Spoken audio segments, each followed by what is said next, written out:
មុខស្រពោនអូនមានរឿងហេតុអី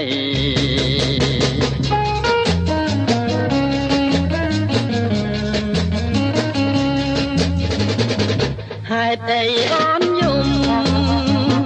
សូមមានមកប្រាប់ខ្ញុំឲ្យបានដឹងផងរឿងមួយអូនយ៉ាងខាងនឹងបងដើរបាត់រាល់ថ្ងៃអូនយល់ខុសហើយបើបងឲ្យស្ដាប់បងនិយាយសិនថ្លៃដើររលុយមកឲ្យចរណៃគឺដើម្បីស្នេហ៍យើងអត់ជឿទេ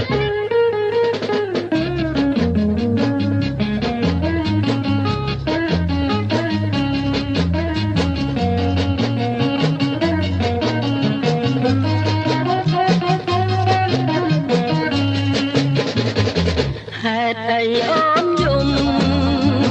សូមមានមកប្រាប់ខ្ញុំឲ្យបានដឹងផងរឿងមួយអូននាងខាងនឹងបងដើរបាត់រាល់ថ្ងៃអូនយល់ខុសហើយបើបងឲ្យស្ដាប់បងនិយាយសិនថ្លៃ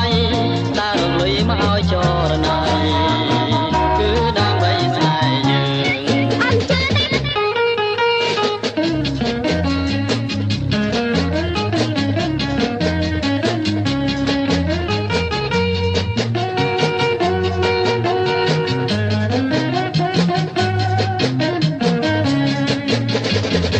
ហេតុអីអូនយំសូមមានមកប្រាប់ខ្ញុំឲ្យបានដឹងផងរឿងមួយអូននាងខាងនឹងបងដើរបាត់រាល់ថ្ងៃអូនយល់ខុសហើយបើបងឲ្យស្ដាប់បងនិយាយសិនថ្លៃដើររលុយមកឲ្យច